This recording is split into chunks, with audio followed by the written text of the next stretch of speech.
I hope you're having an awesome day today at Cartwright Taylor. Coach Jamie here, back with part two of my mystery shop.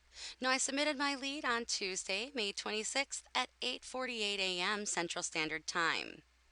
Now, the first response received was this automated response, which was received at 8:50. Next, there was a phone call attempt made at 9:11 a.m.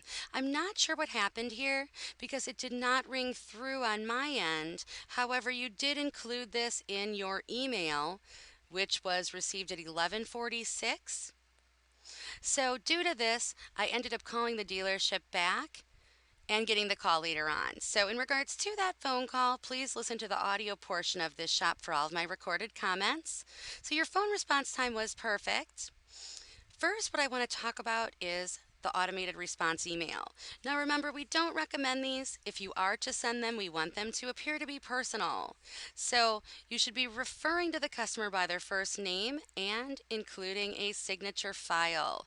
This should include your name, title, dealership name, phone number, personal email address, and a link back to your dealership's website. In addition, try to set these to send 3 to 5 minutes after the lead was received at your dealership. This gives it a more personal feel. We want the customer to think that we took the time to type them up a personal email.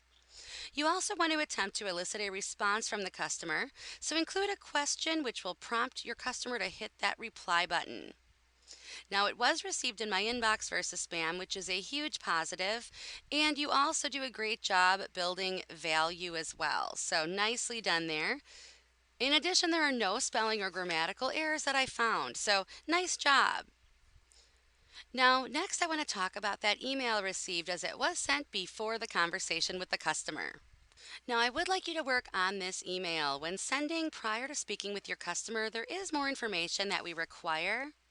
So, first and foremost, it was received in my inbox versus spam. Your subject is great as well. It appears cut off here, but it did say e-brochure from Cartwright Taylor, which is great because that does clearly define the purpose of the email along with whom it came from. However, you first want to validate the customer's choice with positive words. You do a really nice job offering information on that specific vehicle. We do also want you to include great news. This vehicle is available for purchase. We want the customer to know that it's there and available for them. However, because you did include this information, I gave you credit on this one because as a customer, I would safely assume that it is there since you are providing me with this information. Now, we also want to offer alternative vehicles along with alternative pricing. I also gave you credit for mentioning that you would follow up with the customer because you do state here that you attempted to contact them and that the phone line wasn't working properly. Now, I'm unsure what happened there because I had placed a test call to the phone line and it was successfully working on my end. So always make another attempt to reach your customers.